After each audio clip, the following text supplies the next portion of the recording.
What happens when the man who owns the kitchen suddenly finds himself wearing the apron without anyone knowing who he really is? Noah Grant leaned back in his office chair, rubbing the back of his neck.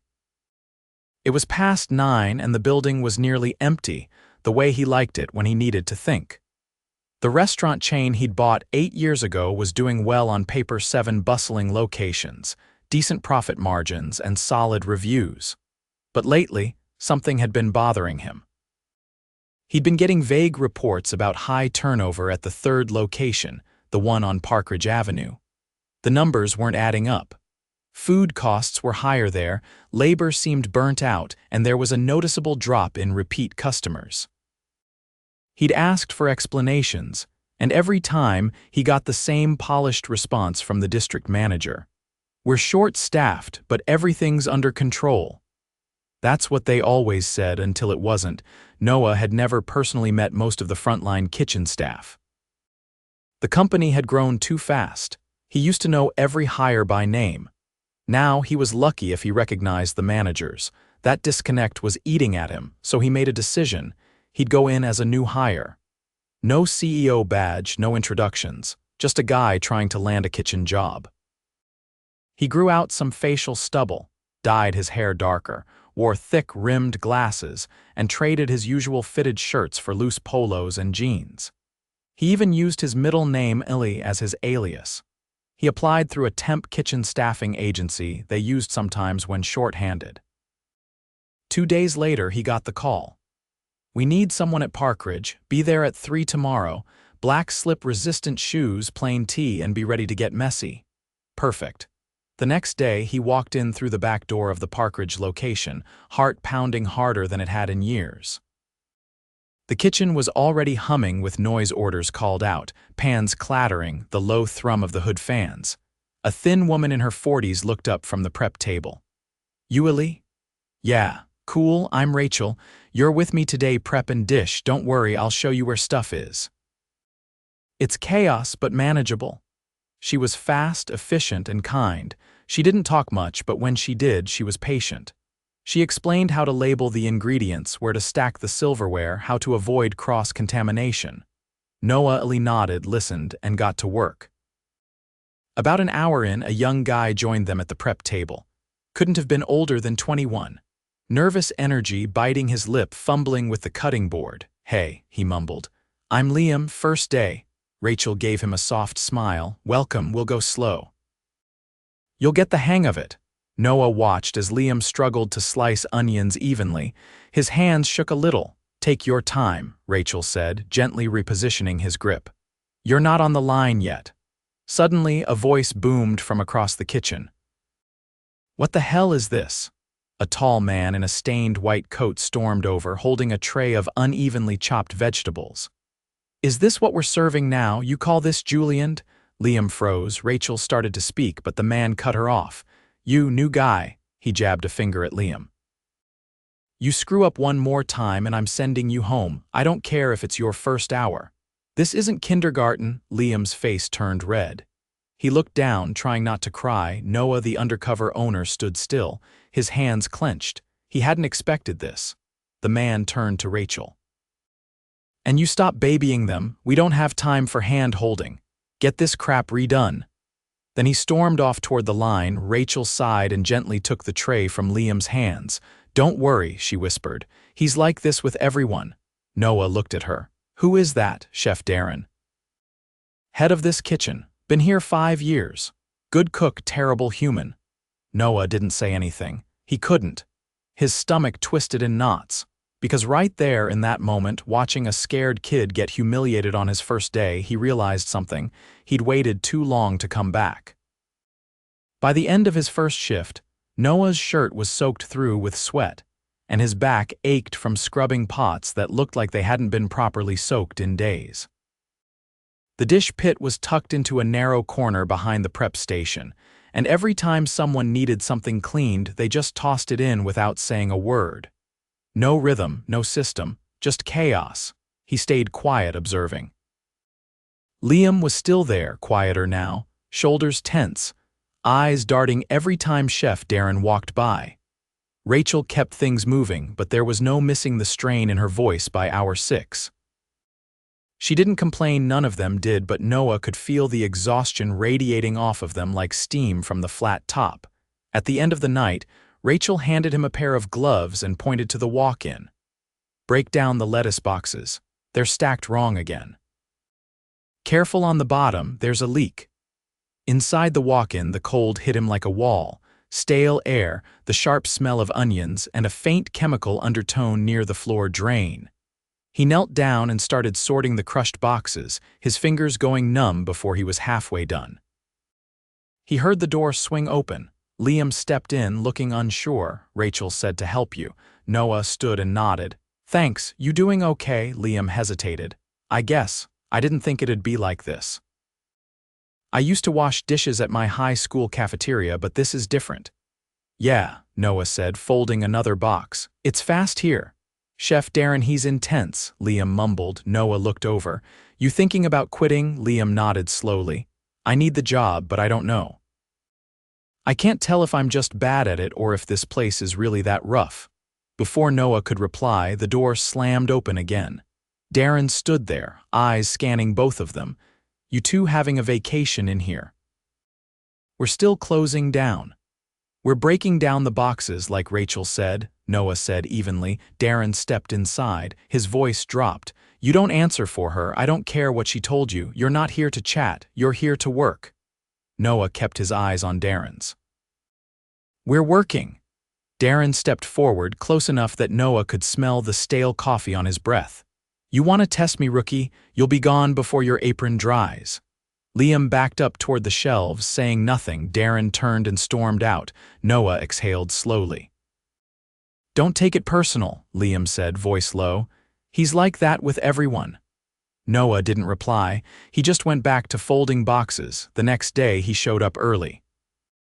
The prep station was already buzzing. Rachel was peeling carrots with a kind of mechanical focus, and someone else was slicing deli meats near the cold table. Noah kept his head down, trying to blend in, but he noticed something right away. The tension was thicker in the air than the smell of garlic. A different manager, Nessa, walked in from the front. She looked tired, hair pulled into a tight bun, clipboard in hand. She didn't greet anyone, just checked the fridge temps and scrawled notes. Rachel leaned over to him when Nessa passed. "She's the floor manager. Doesn't work back here much." Noah nodded. That afternoon, during rush, things started to spiral. A printer jammed near the expo window and half the tickets came out smeared. Orders were wrong, dishes came back, and Darren exploded. "You idiots want me to do everything myself," he shouted, slamming a pan onto the counter. "How hard is it to read a damn ticket?" A line cook named Javi, who'd been moving at full speed for over an hour, muttered under his breath, "It's the printer." Darren turned, eyes narrowing. "What?"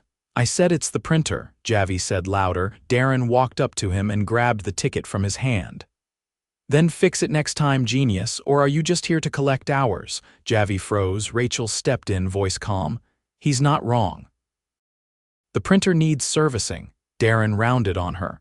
"You manage printers now. You think I need someone to babysit the line?" Noah watched the entire exchange, heat rising in his chest. No one else said a word. After service wound down, Javi pulled Noah aside by the ice machine. "They're not all bad here," he said. "But Darren, he burns people out. We've lost 5 cooks in 3 months. The only reason I haven't left is because of Rachel." Noah nodded slowly. "You ever bring it up to corporate?" Javi laughed once, bitter. "We don't even know who's up there. We just get bounced around between district people who show up once a month and tell us to tighten labor." The ice bin hissed as it filled. That night, Noah stayed late to help mop. Rachel passed him a fresh bucket. "You're not bad at this," she said quietly. "Thanks. I know you're not just here for a paycheck." He looked at her, surprised. "You don't talk like someone who's new to kitchens," she said. "You pay attention, you ask the right questions." He kept his expression neutral. "Maybe I've just worked in the right places." She looked at him. "Then you know this isn't one of them?" Noah didn't respond. The next morning, Nessa called a staff meeting before opening. Everyone gathered by the fryer station. Darren stood off to the side, arms crossed. We're cutting 2 positions next week, Nessa announced. Corporate's trying to bring labor down, so we'll be running lean for a while. Cross-training will be mandatory. Several employees exchanged glances. Questions, she asked. Rachel raised her hand. Do we know which positions? No, Nessa replied. But if you're on the edge, you'll know soon. Noah looked around. No one spoke, just quiet resignation. Back in the prep room, Rachel pulled on gloves. They're going to cut Liam. He just started, Noah said. Exactly. Cheaper to lose him than retrain him. He nodded, jaw tight. Later that day, when Liam dropped a container near the fryer, Darren made a show of sighing in front of the entire line.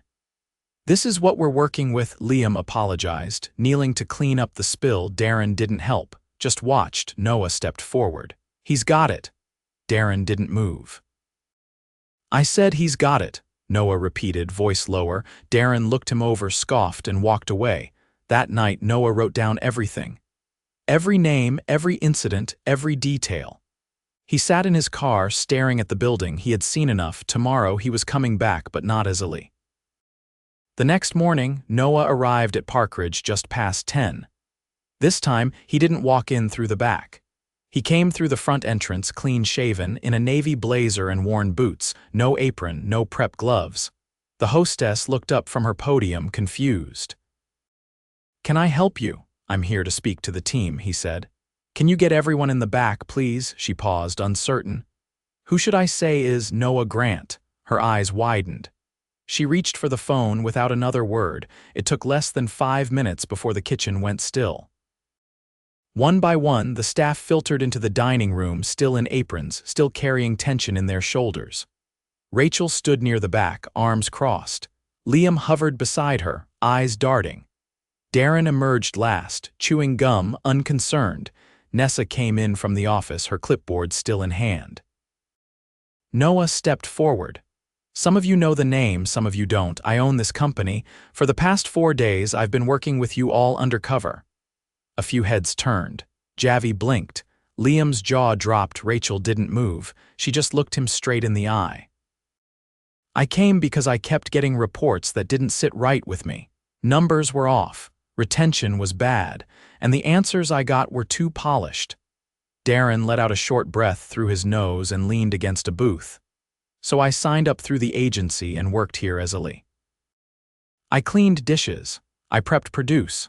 I watched the way this kitchen runs. And let me be very clear, this place runs because the people standing in front of me show up every day and hold it together. Noah let the silence settle. I also watched people get screamed at for mistakes that should have been teachable moments. I watched a new hire get humiliated on his first day. I watched a culture of fear where no one speaks up because they know they'll be punished for it. He turned slightly, eyes on Nessa. And I watched management ignore it. Nessa stiffened. I wasn't aware you were in the building. That printer ticket issue happened on your shift. You didn't notice the entire line was behind. That's a problem. I manage the front, not the kitchen, she said, voice flat. And that's the issue, isn't it? Everyone's managing their own corner, pretending the rest doesn't matter. He looked at Darren. You've been here 5 years, Darren shrugged. I run a tight line. If people can't keep up, they don't belong in a kitchen. That's not leadership, Noah said. That's control. There's a difference. Darren rolled his eyes. Look, you want soft kitchens, that's fine. But when orders are flying and we're getting hammered, there's no time to coddle. Noah raised a hand. Stop, you don't get to talk over me. Darren went silent, jaw tight. You've created an environment where people are afraid to make mistakes. That's not discipline. That's dysfunction. You humiliated a teenage kid in front of a full line. You mocked another employee for a burned sauce without checking whether the heat sensor on the stove was faulty.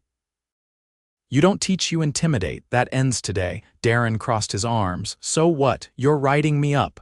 No, Noah said. You're fired, effective immediately. The room froze. I've seen enough, Noah continued. This company has zero tolerance for harassment, intimidation, or hostile work environments. You're done here. You can collect your final check from HR tomorrow. Darren opened his mouth, but Noah cut him off. Don't say another word. You've already said too much. Darren pushed off the booth, threw down his apron, and stormed out without looking back. Noah turned to the rest of the staff, letting out a breath. I should have come sooner, that's on me. But from today forward, things change. He looked at Nessa again. You're on a performance review. You'll stay for now, but you'll be reporting directly to me for the next 30 days. If I don't see major improvements in how this store is supported, you'll be replaced. Nessa's face flushed, but she nodded. Now, Noah said, stepping forward, we've got real work to do. The next 3 hours were spent in the back office. Noah didn't delegate. He sat down with each employee one at a time to hear their perspective. No forms, no filters, just honest conversations. Rachel came in last. She closed the door and sat across from him, arms relaxed but eyes sharp. You saw it all, she said. I did, Noah replied. You kept people afloat. I tried, but I was starting to ask myself if it mattered. It did, he said. It does, she looked at him. So what now? I want you to step up, he said. Interim kitchen manager. We'll bring in a trainer to support you for the first month. If it works out, the role becomes permanent. Her jaw set. I'm not Darren. I'm not going to yell people into efficiency. I'm not asking you to. I'm asking you to lead the way you already do by example. Rachel leaned back slightly. If I say yes, I want input on who we hire, and I want that printer replaced. You'll get both, she nodded once. Then I'm in. By mid-afternoon, the crew gathered in the kitchen again. Noah stood beside Rachel. There's no magic fix, he said. We're still short-staffed, we're still behind on some equipment, but we're going to rebuild with the right people. He looked at Liam. You're staying on full-time, you'll get proper training, not threats. And if you ever feel unsafe or disrespected again, you come to me directly. Liam blinked, then nodded slowly. Noah turned to Javi. You've been holding this line together. I'm moving you to lead line cook. Pay bump starts next week. Javi's eyes widened, but he said nothing, just gave a small nod. Then Noah turned to the rest of the team. We're also bringing in someone to walk through the kitchen layout with you all. I want to hear what makes sense and what doesn't. If something slows you down, you'll have a say in how it gets fixed. One of the prep cooks, a quiet guy named Marcus, raised a hand. Does that include the walk-in? The drainage back there's been rough since winter. Yes, Noah said. Especially the walk-in.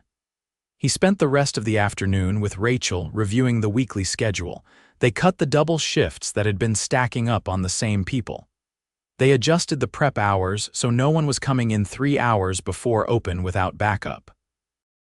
He approved overtime where it made sense and built in cross-training days that didn't eat into breaks. By the end of the day, there was no celebration. No one cheered or clapped. They were too tired for that, but the shift ran smoother. Orders came out faster. Plates looked cleaner. Liam cracked his first joke near the fryer. Marcus started humming while slicing tomatoes. The air felt lighter, and when Rachel called for a final sweep before close, no one hesitated. Noah stood by the back door watching them move. He didn't need applause. He didn't need thanks. He just needed to never forget what it looked like when good people were left to survive instead of being given the chance to thrive. 2 weeks later, Noah arrived at the Parkridge location just after morning prep had started. The back lot was quiet, save for the dull rattle of a produce truck unloading crates by the side entrance. He walked in through the same back door he'd once used as Illy and was met with the smell of caramelized onions and hot oil. The kitchen wasn't perfect, it never would be, but the energy had changed.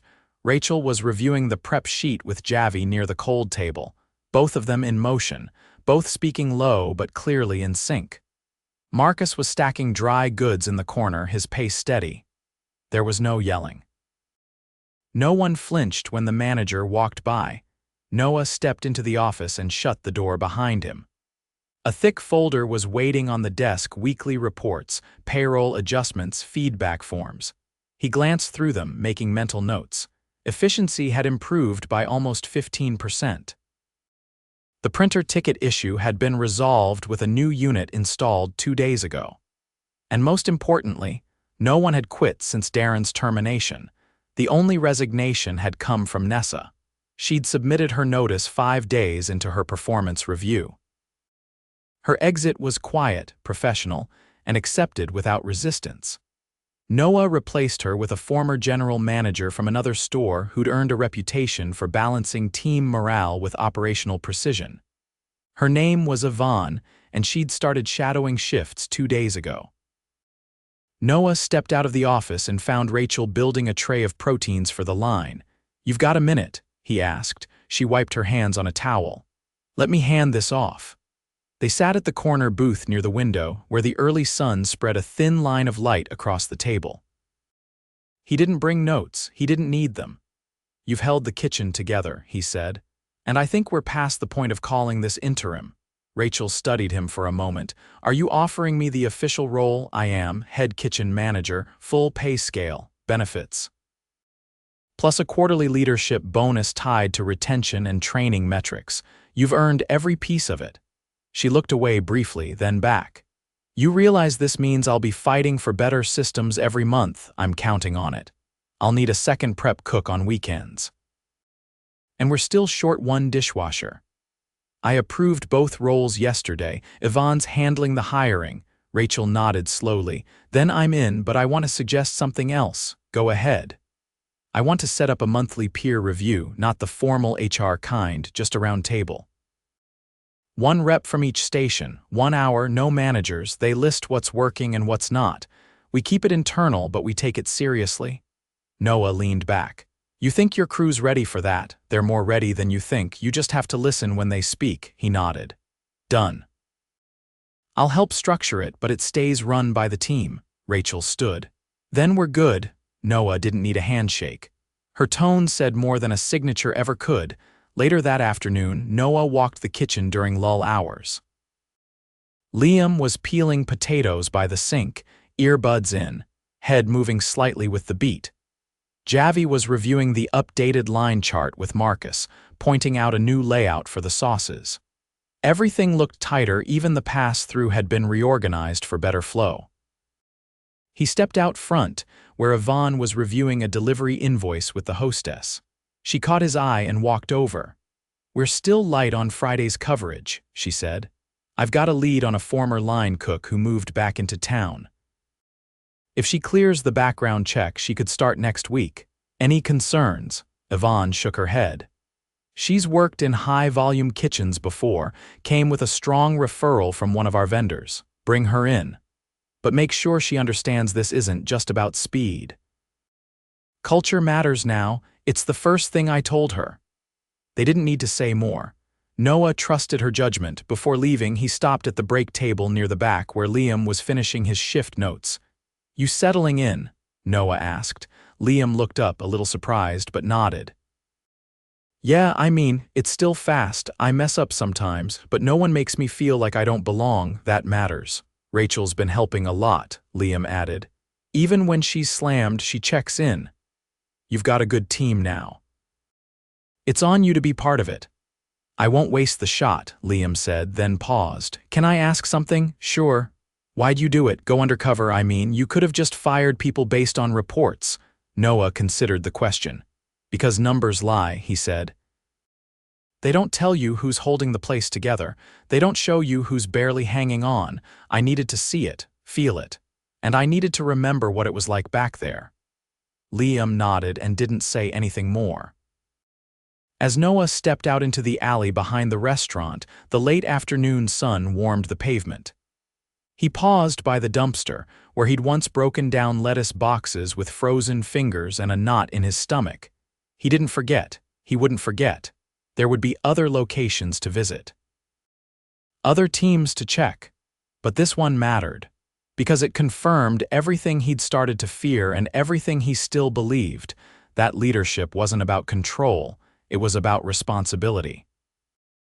And sometimes, the only way to lead was by walking straight into the heat, apron on, sleeves rolled, eyes open. He got into his car, turned the key, and pulled away from Parkridge, not as a CEO checking on a store, but as a man who'd come back to the kitchen and left it better than he found it.